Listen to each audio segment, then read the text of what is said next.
Saya akan memberi penjelasan singkat tentang judul. Kenapa saya namai Al-Intisar? Jadi menolong itu bukti mahabbah. Bukan berarti Mbah Mun butuh ditolong itu enggak. Sebagaimana ayat wayan surunallaha wa rasulah. Tentu kita tidak pernah GR menolong Allah. Allah la yahtaju ilal i'ana. Karena Allah itu ghaniyun mutlak. Tapi bahasanya Quran wayan surunallaha wa rasulah. Kemudian kenapa saya milih menjamakkan madzhab? Karena beliau punya madzhab fi tasawuf, punya madzhab fil fikih, punya madzhab fil istimaiyah. Sehingga masalah bahasa ini saya anggap cukup, meskipun nanti Anda kalau ngarang kitab ya ngarang sendiri, punya judul sendiri. Karena ini sudah saya patenkan, nanti malah saya gugat. Tapi begini, yang penting begini.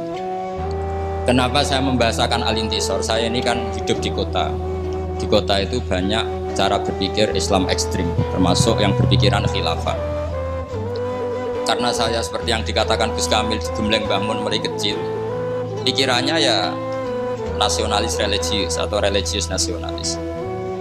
Karena saya takut teman-teman itu tidak memahami atau nggak memahami referensi itu. Saya masih ingat betul ketika di Madinah di Dawi Mbah Mun, Salahuddin Al-Ayyubi songono iku barokah Ihya. Jake golekno. Terus saya cari-cari termasuk beberapa takbir yang saya utarakan sekarang. Jadi ini clear supaya bahwa kita intisar itu membela dengan makna bukti mahabbah. Seperti kita mengistilahkan orang-orang Ansor disebut Ansarullah wa Rasulih. Masa Allah butuh ditolong? Ya tentu enggak. Kenapa saya milih Al-Intisar? Karena saya sayang sama ayat. Ada seorang nabi berdoa Rabbi anni maghlubun fantasir. Terus walladzina idza asabahumul baghyu yantasirun. Ini saya mulai tentang Al-Intisar. Saya mohon dilihat halaman pertama itu halaman 6. Halaman 6 di situ saya tulis riwayat Imam Bukhari dan itu ditulis di beberapa halaman oleh Imam Bukhari. Di antara alamat waliyullah adalah semua yudaulahul qabul fi ahli ardi. Kita tahu Mbah Mun sangat diterima semua pihak. Alhamdulillah. Beliau sering memfatwakan wa alal akil ayakuna basiron bi zamani mukbilan ala sani. Ini karena banyak alumni yang sudah sibuk kerja, saya yakin nggak tahu referensinya. Makanya tak bantu. Itu ada di kitab At-Targhib At-Tarhib. Nggak usah terima kasih, biasa saja. Nanti setelah tahu tentang saya juga gak apa-apa, sama-sama orang alim biasa saja, enggak apa-apa. Terus kemudian kenapa Mbah Mun baik kepada siapa saja? Ini ada di kitab Ihya, ada kalimat Rasul Akli Ba'daddin atawaddud ilan nas wastina'ul ma'ruf ila kulli barin wa fajirin. Jadi Anda jangan mendikte Mbah Mun harus baik sama si A tertentu yang kamu anggap soleh, karena kaidah beliau wastina'ul ma'ruf ila kulli barin wafajirin. Kalau istilah Ali Rocky, Rasul Akli Badal Iman atawaddud ilan nas wastina'ul ma'ruf ila kulli barin wafajirin. Terus kita tahu hampir semua santri mungkin GR ya, sangat dekat dengan Mbah Mun. Dan itu sah saja karena Mbah Mun niru Rasulullah SAW, yu'ti kulla julasaihi nasibah la yahsibu jalisuhu anna ahadan akrama alaihi min. Kalau qiraahnya Asim bacanya la yahsabu, karena qiraah kita ayah sabu, tapi sebagian qiraah ayah sibu. Ya sudah, semua orang kalau dekat Mbah Mun merasa paling dekat, dan itu sah saja. Tapi yang dekat betul ya Gus Anam sampai jadi mantu. Jadi yang lain GR saja, yang fakta ya Gus Anam. Sampai itu ya dapat ilmunya, dapat putrinya. Cuma kita bisa menyaingi beliau lewat ridho mek kodok kotor, itu ya iman yang luar biasa. Jadi beliau menjadi hebat karena ada jadi mantu, kita menjadi hebat ridho mek kodok kotor. Sekali sampean hasud neraka. Nah terus Mbah Mun itu juga Habib Lutfi. Sering ada pertanyaan ke saya, kenapa Mbah Mun kalau diaturi pejabat langsung hadir, kalau diaturi alumni kadang susah. Nah itu saya terjemahkan di sini. Akta Rasulullah kauman wa mana akhirin. Faka'annakum atabu alaihi faqal inni uti qauman akhafu hala ahum wa jazahum wa aqilu qauman ila ma ja'alallahu fi qulubihim minal khairi wal ghina. Jadi karena mahabbahnya santri sudah permanen, maka bangun tidak perlu servis. Itu seperti yang dilakukan Rasulullah pada sahabat Ansor. Jelas ya. Jadi ini saya baca sekilas-sekilas saja. Karena saya kalau nerangkan detail itu menyak kiai itu terang. Jadi ini saya baca sekilas-sekilas saja. Terus Bahmun menghindari bahasa menfonis bahwa zaman ini rusak, zaman ini gini. Yai jarang ngendikan seperti itu karena ngikuti dawuh Nabi, idza qala ar-rajulu halakan nas fa huwa ahlakuhum. Qala Abu Ishaq la adri ahlakahum bin nasbi au ahlakuhum birrafi. Jadi Yai jarang komentari zaman ini. Terus komitmen beliau terhadap madzhab ahli sunnah wal jamaah.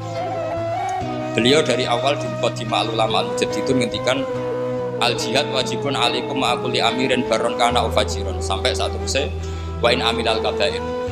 Jika kalau beliau berkongsi dengan siapapun termasuk waliul amri itu dari awal memang riwayatnya itu ya baron kana ufajirun. Jadi Anda jangan menuntut pilah-pilah riwayatnya baron kana ufajirun kok Anda nuntut pilah-pilah. Jadi kalau Anda milah-milah berarti tidak baca hadis ini. Kalau tidak baca berarti sampai tidak alumni. Ini karangannya kiainya aja tidak baca, apalagi karangan selain kiainya. Nah terus ini yang paling pokok halaman 11. Ini yang diceritakan Gus Kamil tadi. Ini sudah 25 menit, tinggal 5 menit ini. Enggak, tapi rasanya 25 menit.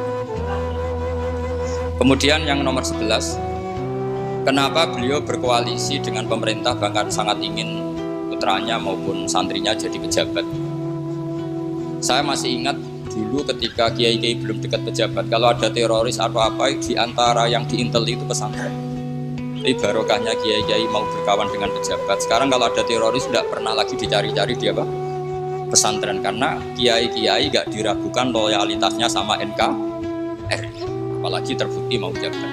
Maka di sini dikatakan Imam Ghazali wa amal izu wal jah fabiyat faul insan an nafsi adulla wa dhaima wa la yastaghni anhu muslimun. Jadi orang harus punya pangkat atau bermitaan sama orang yang punya pangkat supaya keagamaannya tidak terganggu. Gampangannya ya, masa orang fasik kadang punya backing aparat, tentu oknum. Masa yang orang soleh tidak punya backing apa? Pejabat. Sudah ya, itu nomor 11. Ini sudah tinggal 5 menit. Kemudian di sini saya menyebutkan waruya anarobian ja'ahu yatubu min husai'an. Ini yang paling hebat dalam Islam menurut saya. Ada seorang bedui minta sesuatu sama Nabi, karena Nabi itu tidak orang kaya raya, meskipun sangat sakhot, tapi kan tidak kaya raya, ngasih itu nggak memuaskan. Orang Arabi ini menggerutu. Ketika menggerutu, sahabat ingin bunuh Arabi ini karena dianggap kurang sopan sama Rasulullah SAW. Tapi uniknya Nabi minta Arabi tadi ke rumah, atau Nabi yang masuk rumah dikasih banyak, kemudian puas. Ketika puas kata Nabi, kamu harus ngomong ke mereka kalau kamu puas supaya sahabat saya tidak dongkol sama kamu. Oke ya Rasulullah, saya bilang ke mereka. Ketika bilang ke mereka, kata Nabi, ibarat saya ngerawat umat itu kayak seorang yang punya unta ngerawat unta yang sedang liar. Kalau dibantu orang lain malah Kiai juga gitu. Kiai itu paling sabar ngerumat umat. Kalau orang lain yang tidak kiai ngerumat umat itu tambah kacau. Latihan tobat dianggap kafir, latihan sholat dianggap rasah, latihan ngaji ora paham bogo kitab, soalnya cangkem elek terus. Tapi barokahnya kiai-kiai telaten itu unta yang liar saja menjadi terkenal. Ya semua kiai tentu pilihannya sabar. Terus gugatan-gugatan beberapa orang di kota, ya sebagian itu mesti menyoal kiai-kiai pesantren itu gak tegas pada kemungkaran, gak tegas pada fenomena kemaksiatan. Itu takbirnya kenapa seperti itu bisa dilihat di halaman berapa itu? 19. Ini juga takbir dari Ihya, memang saya perbanyak dari Ihya. Selain kitab itu gampang, juga yang sering dibaca sama beliau zaman kita tahu semua lah. Beliau sangat sering membaca kitab apa? Ihya. Jadi tidak semua sahabat, saya baca ya. Wassahabatu makanu yahjuruna bil kulliyah bal kanu munqasimina fihim ilaman yakhridul qawla alaihi wa yusirul buhdala wa ilaman yuridu anhu wa la yata'arradullah wa ilaman yang duri ilaihi bi ainir rahmah wa la yu'athiru muqata'ah wa tabah. Jadi tidak semua sahabat ketika melihat kemungkaran tegas. Ada yang melihat sahibul mungkar tadi atau murtakibul mungkar tadi dengan ainir rahmah, tapi tentu dengan cita-cita ingin membenahi. Dan Mbah Mun sering masyhur kan, beliau sering dalil laisa laka minal amri syai'un aw yatuba alaihim aw yu'adzibahum fa innahum dzalimun. Karena manusia itu sesuatu yang tidak permanen, yang sekarang soleh bisa suatu saat fasik, yang sekarang fasik bisa suatu saat soleh. Sehingga pilihan tegas itu nggak pas. Yang ditegasi aja nggak konsisten kok kita tegas. Itu pilihan Mbah Mun. Nah kemudian pilihan ini kita sahkan, maksudnya kita sahkan secara argumentasi kita bela, karena ada riwayat hadis tadi ada seorang soleh sodako malah dikasihkan zaniyah, jadi gunjingan kan, tapi beliau terbuntikan alhamdulillah ala kulli hal, alhamdulillah ala sarikin wa ala zaniyatin dan seterusnya. Ketika ditanya kenapa kamu mengasih zaniyah, semoga orang zina itu kan nyari uang, ya sudah tak kasih uang biar gak zina. Begitu juga maling sampai jadi copet karena nyari uang, tak kasih uang tapi tidak bisa nyopet. Andaikan yang seperti itu tidak orang soleh, pasti ngasih seperti itu ya pesen servisnya kan. Makanya ukurannya itu soleh dulu. Ukurannya itu apa? Soleh dulu. Jadi kalau sudah soleh melakukan apa saja insya Allah terukur. Termasuk misalnya terpaksa muamalah ma'al fusaq. Terus diantara itu saya menyebutkan riwayatnya Sufyan bin Uyainah ketika itu ditulis oleh Hilyatul Auliya, ketika Nabi Yahya dan Isa itu dua nabi besar yang sezaman.